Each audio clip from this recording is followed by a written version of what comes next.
to the Win Win Evangelism Podcast. My name's Tina Waldrom from Evangelism in Australia. It's great to have you along every week. We produce an episode that will help you share your faith in Jesus' name. Before we get into this week, it's great news today. Our Share Jesus membership is open. It's only open 3 times a year, but as of the 27th of March, you can now register for this membership. It is loved by believers all across Australia. It's trusted by pastors and leaders who encourage their staff and congregation to join, and many individuals just signing up across Australia. It's like signing up for a personal trainer in evangelism, and every month I get to coach you in this area of sharing your faith. So check it out, sharejesus.com.au. I'm looking forward to monthly calls with you, plus all the great content that goes with this membership coming out weekly straight to your inbox. sharejesus.com.au. Let's get into this week's episode. We're here to win, win, win. Toowoomba, how you doing, baby? Thank you so much. Easterfest.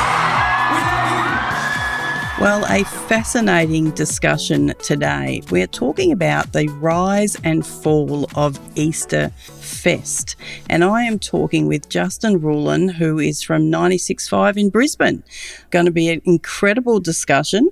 Easterfest, let me tell you a little bit about it first. For those that are going, I've never heard of Easterfest. Well, Easterfest in Australia was also known as the Australian Gospel Music Festival. It started in 1999 and over a decade it kept running in the city of Toowoomba, and the churches worked together and worked so much together that they were working with council and the entire community. The crime rate dropped when Easterfest was on, and at its peak there was 40,000 people coming into Toowoomba for this incredible Australian Gospel Music Festival. But there was a rise and there was a fall, and Justin has also written and produced a recent podcast documenting this entire event, and I want to talk about that and the lessons that we learned. Welcome to you, Justin. Thank you so much, Tina. I've listened to the first episode, and I've got to encourage everybody to listen to the rise and fall of Easterfest. I was fascinated because I knew 95% of the bands and people that you were talking about, which I never knew was all sitting behind Easterfest. Tell us a little bit about yourself, because I've heard that you're a bit of a muso anyway. How was your interest to get into this? Yeah, I guess the short story is I was a classically trained brass player who gave all of that away for rock and roll. And I was very heavily involved in the Brisbane band scenes in the mid to late 90s in both kind of, I guess, a mainstream sense and also the Christian sense. So there was a big Christian band scene in Brisbane in the late 90s. I was quite involved in that. I used to go along to as many gigs as I could. There were bands like Rhubarb and Battered Fish and Beanbag and Dumpster. All these bands had great followings in Brisbane. And then when the Australian Gospel Music Festival came along, later to be called Easterfest, it was just another avenue for musicians and people who loved music to gather, I guess. I was also playing in bands, so I played at the festival for a number of years. I just loved the community that it built up in Toowoomba, and it literally brought thousands and thousands and thousands of people into that city every Easter weekend. It was such a great time. It was amazing, absolutely amazing. I mean, this was the era where we saw Delirious drop an album that was just huge globally.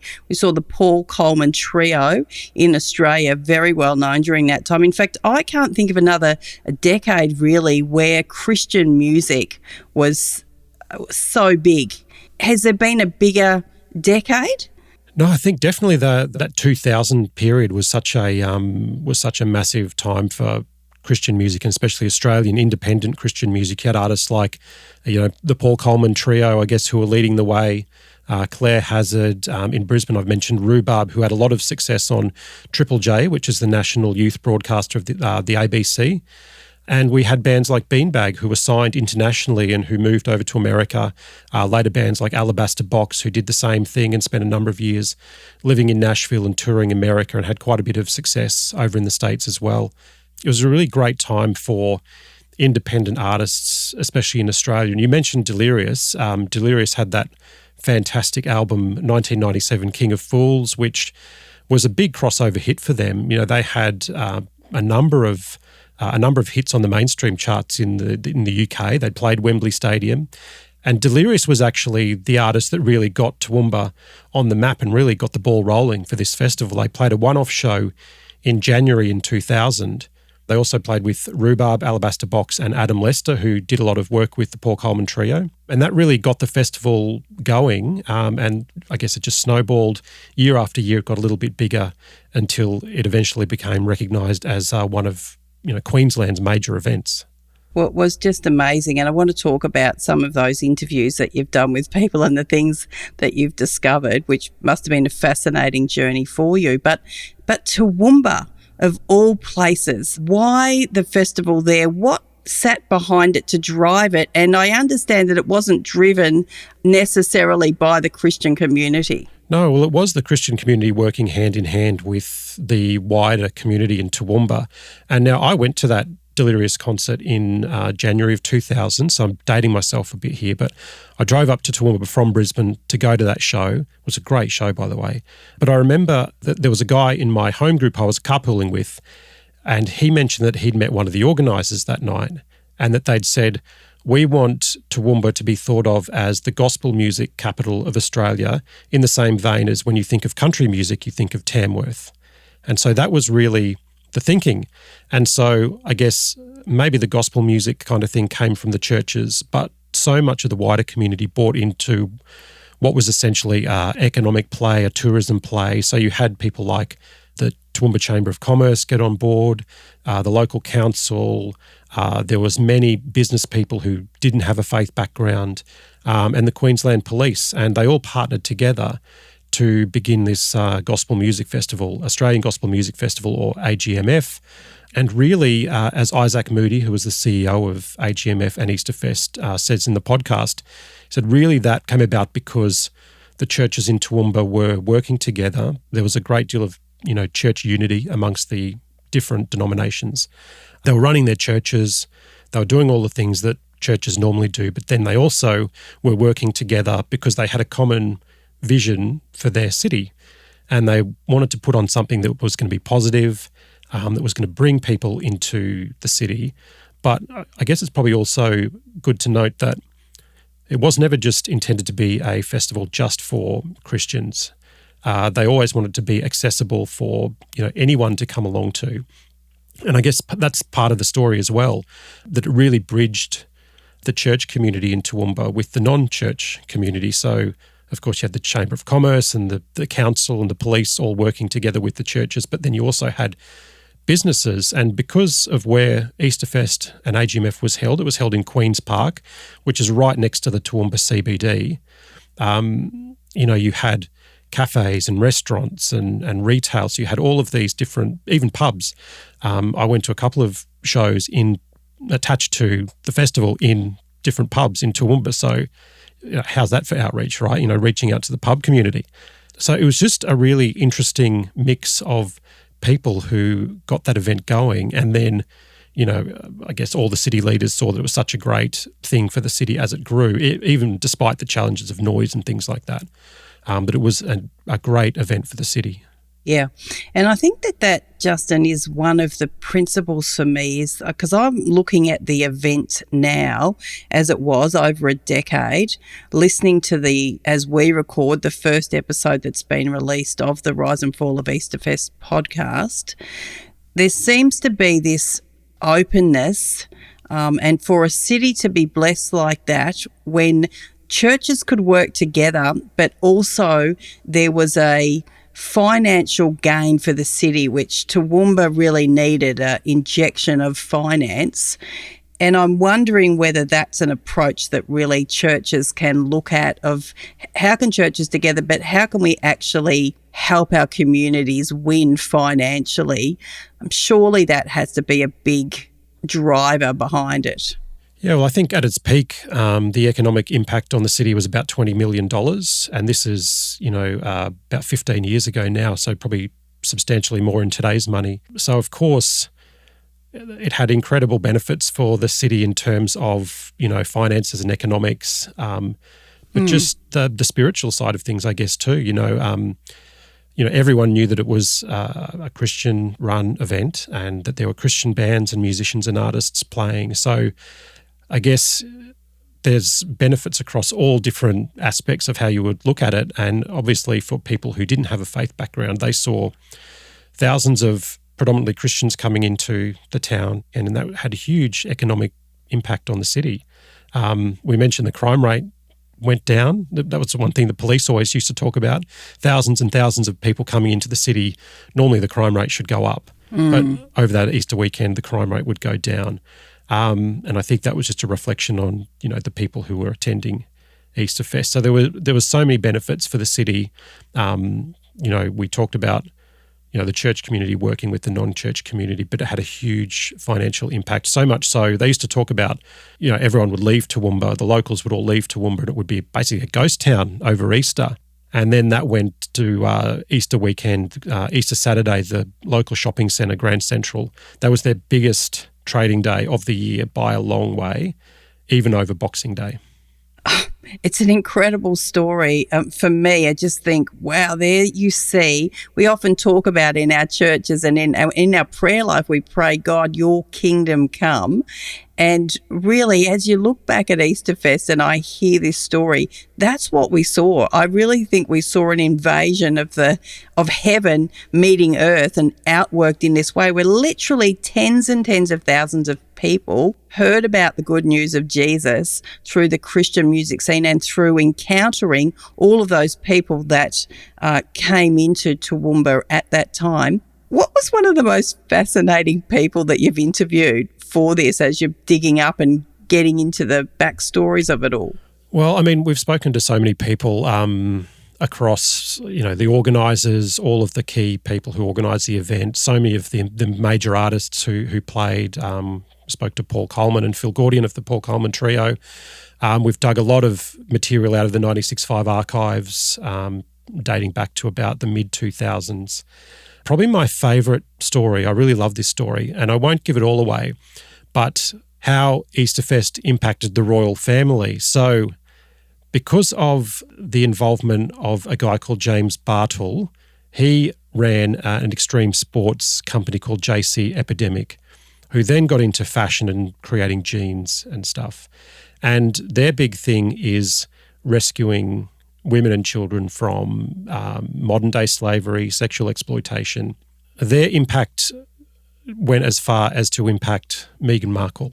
Wow. And so because of a partnership that was formed at Easterfest, that grew to having an impact on women and children in Southeast Asia, but also had an impact on a then member of the royal family. I just love that story. And that isn't even a music story. That's just something that came about because of this festival that was happening. Just amazing. And that's the exciting thing, isn't it? When you see ventures like this, like Easterfest or other things that we may put on as churches, at the time we don't necessarily see the impact on every person's life, but as we just step out in those places of obedience of where God calls us to, whether it's a community event to put on or whatever it is in your world as you're listening, the effects can be just amazing, which sometimes we hear this effect on the royal family. Sometimes we don't hear those things. I heard that many bands actually got their start or really were able to become professional musos because of their exposure at Easterfest. Tell us a little bit about that. Yeah, I guess on a local scene kind of view, it really gave Australian artists another platform to get out in front of an audience. And for so many of those bands and artists, you were then playing to many, many more people than you would normally have been used to. In the podcast, we talked about one of the key moments of the festival was Guy Sebastian. Now, people might remember Guy Sebastian, who was heavily involved with his local church in Adelaide when he won the first season of Australian Idol.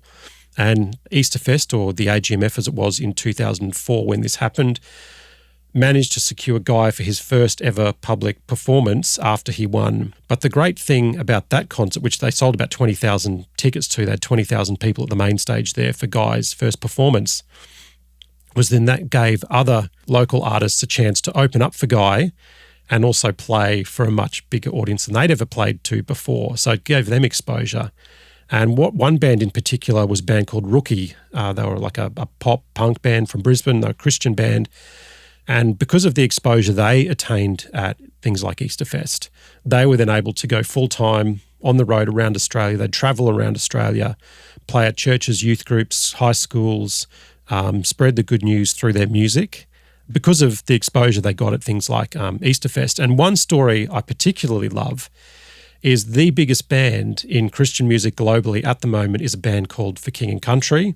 A couple of Aussie lads who live in America now, Joel and Luke Smallbone, but one of their very first ever performances was at Easterfest in 2009. They were unknown. Nobody knew who they were. They didn't actually even have any released music in 2009, but Easterfest gave them a slot. And, you know, they talk about the confidence that they got from their performance at Easterfest and then going back to America, getting signed to a record label. They've gone on to impact probably millions of people through their music. I think 2.5 million followers on Facebook alone.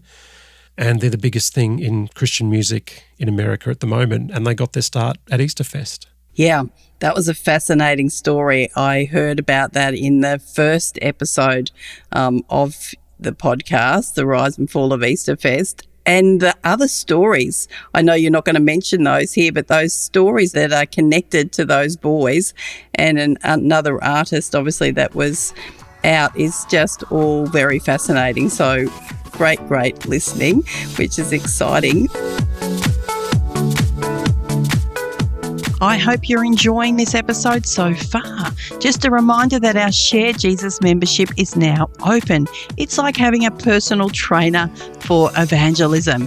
I would love to see you in the membership where I'm meeting with you monthly and coaching you and giving you content every week to be better at reaching your world for Jesus. The membership's only open for a short time, so check it out now, sharejesus.com.au. Just tell me, what, from your interviews and from your insights, what were some of the greatest challenges for the running of Easterfest, or what became known as Easterfest? Well, I guess challenge-wise, you know, music festivals are incredibly risky. They're a risky venture, difficult to keep going. So the fact that they managed to keep the festival running for about 17 years all up was pretty incredible. And there were so many other music festivals that were lost around this time in 2015 as well. You know, music festivals, you basically, with the business model, basically you spend for 52 weeks of the year and you're reliant on one weekend of the year to bring in all of the money you need to sustain yourself for another year. And Easterfest was set up as a not-for-profit organisation, so you know, all the money that they made was ploughed back into the festival. But I remember talking to Isaac Moody, who was the CEO, and Dave Schenk, who was the event director. They basically said if they got to the weekend of Easter and they just covered their costs, then that would be a great thing, because so often by the time they opened the gates, they hadn't covered the costs and they'd be then reliant on people walking up and buying a ticket at the gate to get them over the line. So as Isaac said, it's pretty touch and go financially. I guess in the later years, you know, weather was a bit of a challenge as well. So you've got an outdoor festival, you know, that can be a bit challenging. For me, the interesting thing at looking back at Easterfest was that so much of it was run before the advent of social media and smartphones. I'll tell you a little story about my brother. So my brother was a photographer for Easterfest. He's a professional photographer. He snapped a really iconic shot of the Newsboys where you really get a sense of scale of how big the event was. So the lead singer of the Newsboys, who then was Michael Tate, had run out during the performance onto the catwalk, which is the length of stage that extends out into the audience. He'd run out into the audience, and my brother had snapped this photo just as the lighting guys lit up the crowd. You see thousands of people there in front of him, and they've all got their hands in the air. And what is in their hands? Nothing.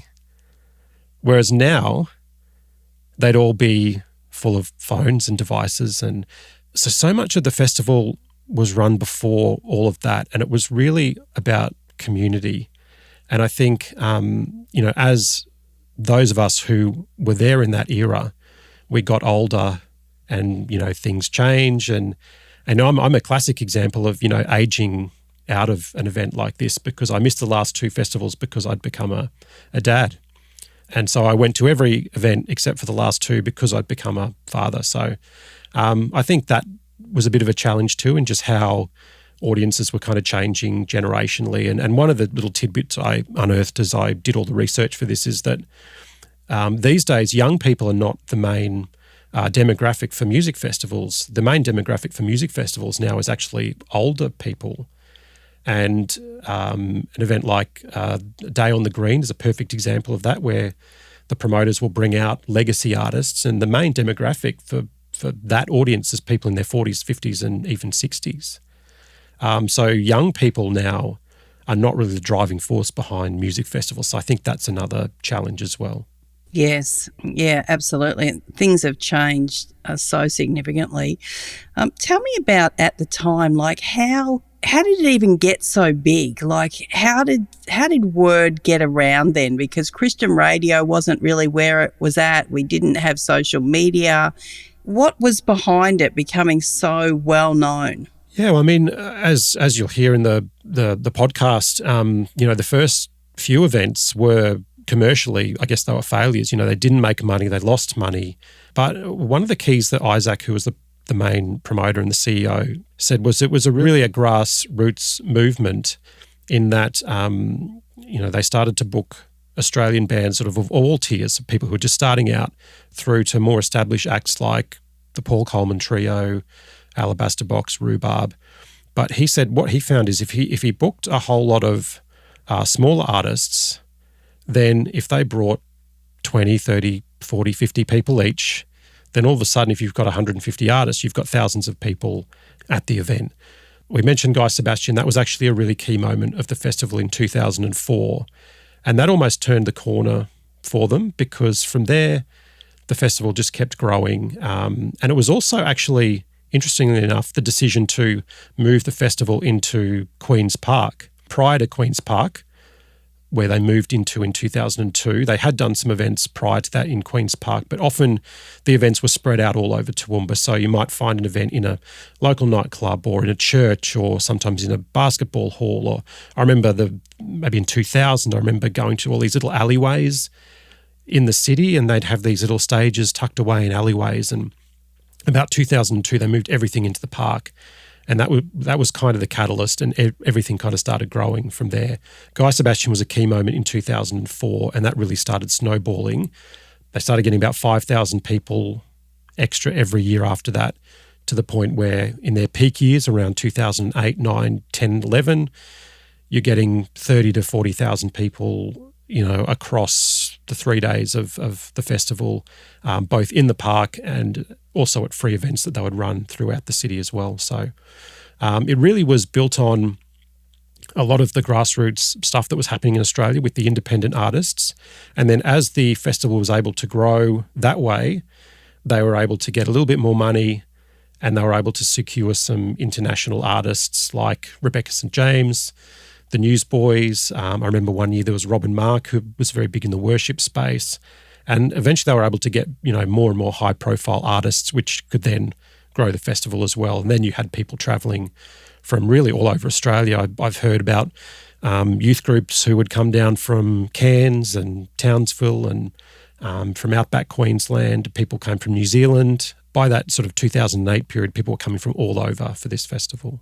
It was amazing. And I mean, at the time I was a youth pastor, and I remember like a lot of these bands that were at Easterfest were, they weren't just here for Easterfest. I was working for Youth Alive Victoria at the time, and I know that we were having people on our platforms at big events in Melbourne. I think one of our biggest events ever was with the Paul Coleman Trio, and other smaller people like Claire Hazard and things like that, going through our schools and actually impacting our schools and sharing a message of faith and hope and encouragement. And so it was a huge impact beyond just the festival, of all of the things that was springing off from that. Just one final question. Just tell me and tell our listeners a quick overview of each of the episodes so that we know. I know the first episode gives a great overview and I've listened to that, but I can't wait for the rest. And I want to hear about the fall. I know you're not going to tell me all about that here today, but give me a quick few touch points of each of the episodes that are coming out, Justin. Okay, so we've got 4 episodes. The first is called The Rise, which is obviously all about the history of the event and how it transformed into this massive, massive event, one of Queensland's major events. That's The Rise, episode 1. Episode 2, we focus on the music. So there's a whole bunch of stories from different artists who played the festival over the years, and that's a real focus on the music of the festival. Episode 3 is called The Experience, because so much of Easterfest was more than just a music festival. We talked a little bit about the community aspect of the festival. You know, one of my favourite years, they had a rodeo, which was a lot of fun, completely random. But so there was so much sitting alongside the festival that was more than just music. So that's episode 3. And then episode 4, we talk about the fall, which we answer the question, how did Easterfest become a casualty of the music festival business? And the story of Easterfest really is very much a rise and a fall story. They became one of Queensland's major events. Something happened. Some people will know or might have an idea of what that was. I'll leave it to your listeners to check out the podcast and figure it out for themselves. But the story is very much a rise and a fall. And so the 4th episode, The Fall, we look at what happened. And then we also ask the question, could there be another Easterfest? Could there be another festival rise up for a new generation? So we also have a look at that as well. Absolutely fascinating. So fascinating. And I mean, I guess from my point of view and talking to ministers, we often talk about things in terms of seasons, like God raises things up for a season. And so I guess we can often make the mistake of thinking, oh, that didn't end well or whatever. But I think also the misunderstanding sometimes can be that God raises things up, whether it's a Christian conference, whether it's an Easterfest or whatever it is, for a season that impacts a nation for a time, and then that season comes to an end. Never how we imagine, but they do. So what a fascinating podcast. We're so thankful that you've taken the time to write and actually produce The Rise and Fall of Easterfest, which you can start listening to wherever you listen to your podcast on your favourite listening app. And in our show notes, we'll put all the links in case you don't know still how to find where you can listen. We'll put it all up there for you. We'll also produce some questions and things that if you want to engage with your small group about this, such an interesting time in Australian history. We'll put some questions there as well in our show notes, so hopefully that becomes a good church resource for you. Justin, thank you so much for your time. Thanks for taking a trip down memory lane with me. We're here to win, win, win. Well, thanks for listening today. I truly pray this has been helpful for you and your church. Don't forget to check out the show notes where you can get some questions that can be worked through as an individual or as a small group, hoping this can really serve you well. For all other training, please go to evangelisminaustralia.com.